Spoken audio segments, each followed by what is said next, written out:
યુનિવર્સિટીની non teaching સ્ટાફની ભરતી પ્રક્રિયામાં કૌભાંડ આચરવામાં આવ્યું હોવાનો આક્ષેપ થતા ખળભળાટ મચ્યો છે। સરકારી ભરતી પ્રક્રિયાને લઈને કચ્છ યુનિવર્સિટી ફરી વિવાદમાં આવી છે।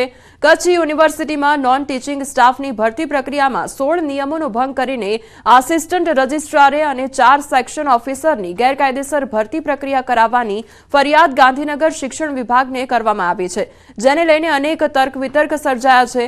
કચ્છ યુનિવર્સિટીમાં ગત વર્ષે માર્ચ 2024માં નોન ટીચિંગની કુલ 28 પદની અલગ અલગ કેટેગરી માટે જાહેરાત બહાર પાડવામાં આવી હતી। કચ્છ યુનિવર્સિટીમાં નોન ટીચિંગ સ્ટાફની ભરતી પ્રક્રિયામાં પ્રારંભિક તબક્કાથી જ ગેરરીતિ આચરવામાં આવી હોવાની ફરિયાદ કચ્છ યુનિવર્સિટીના પૂર્વ સેનેટ રમેશ ગરવાએ કરી। જો કે રમેશ ગરવાના આક્ષેપોને કચ્છ યુનિવર્સિટીના વાઇસ ચાન્સેલર મોહન પટેલે ફગાવ્યા અને કહ્યું છે કે નોન ટીચિંગ સ્ટાફની ભરતી માટે પ્રક્રિયા માટે જે માપદંડો હતા તે મુજબ જ પ્રક્રિયા કરી છે। વધુમાં વાયરલ વોટ્સએપ ચેટ મુદ્દે પણ તેમણે પોલીસ ફરિયાદ કરી છે। બીજી તરફ આસિસ્ટન્ટ પ્રોફેસરે પણ વાયરલ વોટ્સએપ ચેટને ફેક ગણાવી છે। આમાં ટોટલ માર્ચ મહિનામાં જે નોન ટીચિંગની 28 જગ્યાઓ બહાર પડી હતી એ માટેમાં કોઈ પણ ક્રાઇટેરિયાનો કોઈ નક્કી કરેલો પહેલેથી જ જે ફિક્સ ઉમેદવારો સાથે થયા અને મારી પાસે એની ચેટ પણ અમુક જે ઉમેદવારોને અન્યાય થયો છે એ લોકોએ નનામી પત્રથી મને આખી વિગત એની અંદર અલગ અલગ વોટ્સઅપ ચેટ થયેલી છે। એમાં દરેક ઉમેદવારને 12 લાખ રૂપિયા એની પાસેથી માંગવામાં આવ્યા હતા। એ ચેટમાં જે લખેલું છે એ પ્રમાણે દરેક ઉમેદવારોને પર્સનલ ઇન્ટરવ્યૂ માટેના કોલ મોકલવામાં આવ્યા અને કોલના આધારે પર્સનલ ઇન્ટરવ્યૂ કરવામાં આવ્યા અને પર્સનલ ઇન્ટરવ્યૂમાં જે રીતે એક્ટમાં પ્રોવિઝન છે એ પ્રમાણે એ સમિતિ જે હતી એને દરેક ઉમેદવારોના આપણે ઇન્ટરવ્યૂ લીધા। ઇન્ટરવ્યૂના આધારે એમનું સિલેક્શન થયું છે। મને હાથો બનાવીને જે પીડીએફ કોઈએ બનાવી છે એ ફ્રોડ છે। મારા મોબાઈલમાં ક્યારે પણ મારા દ્વારા આવી ચેટ થઈ જ નથી અને જેની ફરિયાદ મેં વોટ્સઅપ ગ્રીવન્સ ઓફિસરને એસપી સાહેબની કચેરીમાં કરેલી છે અને મેં એફિડેવિટ બનાવીને પણ આપી છે કે આ કૃત્ય મારું નથી અને મેં પણ રિક્વેસ્ટ કરી છે કે આની ડિટેલમાં ઇન્વેસ્ટિગેશન થવું જોઈએ। જામનગરના ખાનપુરમાં આદિવાસી દાખલાનો વિવાદ સામે આવ્યો છે અને આ વિવાદ શંબાનું નામ નથી લઈ રહ્યો। આંદોલનને 51 દિવસ વીતવા છતાં ગ્રામજનોની સમસ્યાનો અંત ન આવતા લોકોમાં રોષ વ્યાપ્યો છે। વાત જાણે એમ છે કે મહીસાગરના ખાનપુર તાલુકામાં આદિવાસી હોવાનું પ્રમાણપત્ર ન મળતા 51 દિવસથી લોકોએ શિક્ષણનો બહિષ્કાર કર્યો છે। આંદોલનની શરૂઆતમાં આંગણવાડીના બાળકો સહિત ધોરણ 1 થી 8ના બાળકો શાળામાં જતા વાલીએ બંધ કર્યા બાદ હવે ધોરણ 8 થી 12ના બાળકોને પણ શાળામાં જતા બંધ કરી દેવામાં આવતા શિક્ષણ કાર્ય પર માઠી અસર જોવા મળી રહી છે। સ્થાનિકોના મતે છેલ્લા કેટલાય સમયથી ઉગ્ર રજૂઆતો અને ઉચ્ચ કક્ષાએ રજૂઆત કરવા છતાં પણ આદિવાસી હોવાના પ્રમાણપત્રો મળતા ખાનપુર તાલુકાના આદિવાસી લોકો દ્વારા શિક્ષણનો બહિષ્કાર કરવામાં આવ્યો છે। વાલીઓએ બાળકોને પશુઓ ચરાવવા અને અન્ય ઘરના કામો કરાવી રહ્યા છે, ત્યારે વાલીઓ જ્યાં સુધી આદિવાસીનું પ્રમાણપત્ર તંત્ર નહીં આપે ત્યાં સુધી આંદોલન આગળને આગળ વધારીશું અને આવનારા દિવસોમાં ચૂંટણીનો બહિષ્કાર કરીશું તેવું જણાવી રહ્યા છે। બીજી તરફ શાળાઓમાં પણ બાળકોની પાકી હાજરી જોવા મળી રહી છે।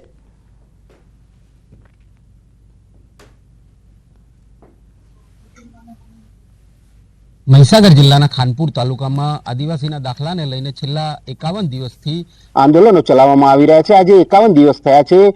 વાલીઓ છે તે પોતાના બાળકોને અભ્યાસ અર્થે મોકલતા નથી। કેટલાક વાલીઓ છે તેમની સાથે સીધી વાત કરીશું। શું કહેશો? બાળકોને મોકલતા નથી, અભ્યાસ બગડી રહ્યો છે, શું કહેશો? અમારો જે અભ્યાસ છે છોકરોનો એ પેલા પાયાથી બગડે છે સાહેબ, પણ આ લોકો કેમ નથી અમને દાખલા આવતા?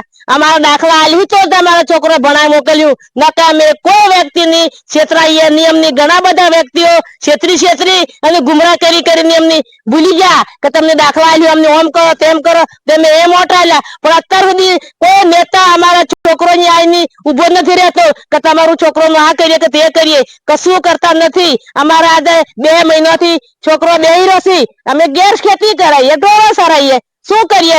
અમારો કોઈ ધન નહીં આવે, અમારો નિરાકરણ નહીં આવે ત્યાં સુધી તો અમે છોકરાની મોકલવાના જ નથી। ખાનપુર તાલુકાની અંદર અહીંયા ડામોર, માલીવાડ ને મચ્છાર અને મચ્છાર જો ખાનપુર આજુબાજુના 4 રાજ્યોની અંદર વસતા હોય, ડામોર જો 4 રાજ્યોમાં વસતા, એ લોકોને જો અધિકાર મળતો હોય તો અમને કેમ નહીં? એક વિચારવા જેવી બાબત છે। તો આજે 2 મહિના થવા છતાં અમારું શિક્ષણ બગડી રહ્યું છે અને અમે ઘણા બધા પ્રયત્નો કરવા લોકોને રજૂઆતો કરી, અમારા 200 વર્ષ જૂના પુરાવા એ લોકોને આપ્યા છે, પણ એમને હજી સુધી કેટલા પુરાવા જોઈએ છે? હા સાહેબ, આજે આજથી 50 દિવસ થઈ ગયા આંદોલનને, અને હવે તો સાહેબ અમારી એક જ માગણી, અમને જે ડુંગરપુર સ્ટેટમાં અમે પહેલા હતા તો જ મોકલી દો. મારે આ સરકાર આમાં કશું જોતી નથી, એટલે અમારે કશું હવે અમે કશું જોવા નહીં આવતા. મારા વિદ્યાર્થીઓ શું કહે છે, કશું જ પડ્યું નથી આ લોકોને. હવે અમને પેલા જો સ્ટેટમાં તો જ મોકલી દો, આટલી જ મારી અરજી હવે તો. જ્યાં સુધી દાખલા નહીં મળે ત્યાં સુધી આંદોલન ચાલુ રહેશે તેવી ચીમકી ઉચ્ચારી અને ચૂંટણીનો પણ બહિષ્કાર કરીશું તેવી ચીમકી ઉચ્ચારી રહ્યા છે વાલીઓ. નિતેશ ભાટિયા, ન્યૂઝ 18 ગુજરાતી, મહીસાગર. અમને 6 તારીખે પણ આ શાળામાં ગામના વડીલો દ્વારા, એમના આગેવાનો દ્વારા અમને આવેદનપત્ર આપેલું છે કે આ આદિવાસી પ્રશ્નનો નિકાલ નહીં આવે ત્યાં સુધી અમે શાળાએ બાળકો મોકલવાના નથી. અને અમે વાલીઓને સમજાયા છે તેમ છતાં સમજતા નથી. એવું કહે છે કે સરકાર અમારો પ્રશ્ન હલ કરે તો જ અમે બાળકોને મોકલીશું, ત્યાં સુધી અમે શિક્ષણનો બહિષ્કાર કરીશું. અને દિન પ્રતિદિન સંખ્યા ઓછી જોવા મળે છે. હું તમને આંગણવાડી બતાવી રહ્યો છું કે આ આંદોલન ચાલુ થયા આજે 51 દિવસ થયા છે, અને 51 દિવસની અંદર જે આંગણવાડીઓ છે તે પણ અહીંયા ખાલીખમ જોવા મળી છે. ન્યૂઝ 18 ગુજરાતી પહોંચ્યું છે લવાણા નંદઘર, કે જ્યાં આંગણવાડી બિલકુલ ખાલીખમ જોવા મળી છે. અહીંયા એક પણ બાળક અહીંયા જોવા નથી મળી રહ્યો. આંગણવાડી ખાલીખમ જોવા મળી છે. દ્રશ્યો જોઈ શકો છો કે બિલકુલ આંગણવાડી અહીંયા ખાલીખમ જોવા મળી રહી છે. કેટલા એવા આદિવાસી લોકો છે ખાનપુર તાલુકાના, તેમના એક જ માંગ છે, અને એક જ માંગને લઈને અડગ અહીંયા જોવા મળી રહ્યા છે. વાત છે દાખલાની, કે આદિવાસીનો દાખલો જ્યાં સુધી આપવામાં નહીં આવે ત્યાં સુધી આંગણવાડીથી લઈને 1 થી 12 ધોરણના બાળકોને અત્યારે સ્કૂલે જવાનું બંધ કર્યું છે. કહી શકાય કે પાયાનું શિક્ષણથી લઈ હવે બોર્ડની પણ એક્ઝામ આવી રહી છે, ત્યારે બાળકોનું શિક્ષણ કાર્ય છે તે પણ બગડી રહ્યું છે. ત્યારે હવે આગામી સમયમાં આંદોલન કેવા પ્રકારનો મૂડ લે છે તે જોવું રહ્યું. નિતેશ ભાટિયા, ન્યૂઝ 18 ગુજરાતી, મહીસાગર. હાલ ડુંગળીથી ઉભરાયું છે ગોંડલ માર્કેટિંગ યાર્ડ, અને ડુંગળી રાખવાની જગ્યા ન હોવાથી આવક બંધ થઈ છે.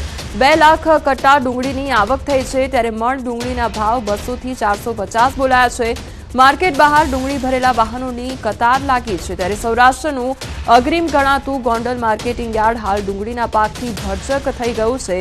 નબળી ક્વોલિટીની 20 કિલો ડુંગળીના ભાવ 200 રૂપિયાની આસપાસ મળ્યા હતા, જ્યારે સારી ગુણવત્તાવાળી ડુંગળીના ભાવ 450 રૂપિયા પ્રતિ કિલો મળ્યા હતા.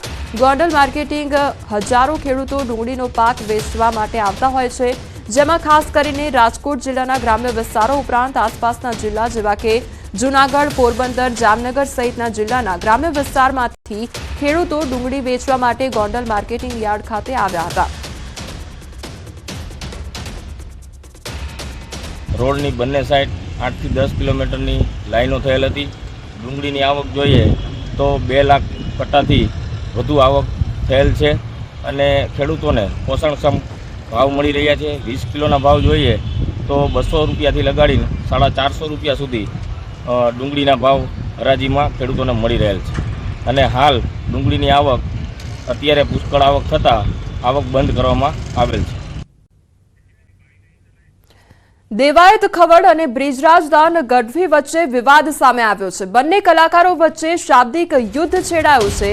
બ્રિજરાજદાન ગઢવીએ દેવાયત ખવડ પર સીધા પ્રહાર કર્યા છે.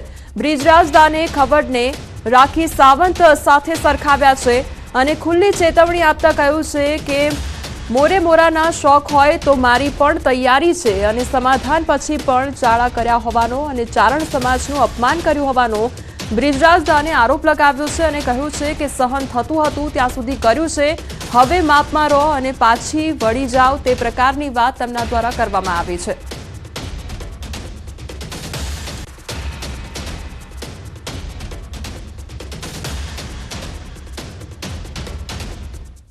થોડાક દિવસોથી એક જે વિવાદ ચાલી રહ્યો છે, એક ભાઈ એમના સંસ્કાર મુજબ જેમ આવે એમ બોલી રહ્યા છે. હું મારા સંસ્કાર મુજબ જવાબ દઈશ. એના સંસ્કાર એના સ્ટેજ ઉપરથી, એના અંગત જીવનથી બધા આપ વાકેફ છો, મારે આપ સૌને કંઈ કહેવાની જરૂર નથી. પણ મારા જે સંસ્કાર છે એમને હું એ રીતે જવાબ દઈશ. એમણે એમ કીધું કે સોનલમાના મંદિરે સમાધાન થયા પછી સોનલમાનો એણે માન ન રાખ્યું, સમાધાનનું માન ન રાખ્યું. તો પહેલી વાત એક કહી કરી દઉં કે 2 વર્ષ એ વાતને વીતી ગયા છે. 2 વર્ષમાં કે મારી આટલા વર્ષોની આ કારકિર્દીમાં તમે કોઈ દિવસ ક્યારેય પણ મને ક્યાંય જોયો કોઈ કલાકારને બીજાની સાથે વિવાદમાં? કે કોઈ પણ જાતના બીજા વિવાદમાં મને જોયો કોઈ દિવસ ન બને. હું કોઈ વિવાદમાં ક્યારેય પણ પડવા વાળો માણસ જ નથી. આ સમાધાન પછી કર્યા છે, પણ જેટલા સહન થતું હતું ત્યાં સુધી સહન કર્યું છે. પછી સહન થાય એવું નહોતું એટલે જવાબ દેવો ખૂબ જરૂરી હતો અને એને જ દીધો છે. આ પાક્કું હજી કહું છું કે 2025નું એને જ કીધું છે મેં.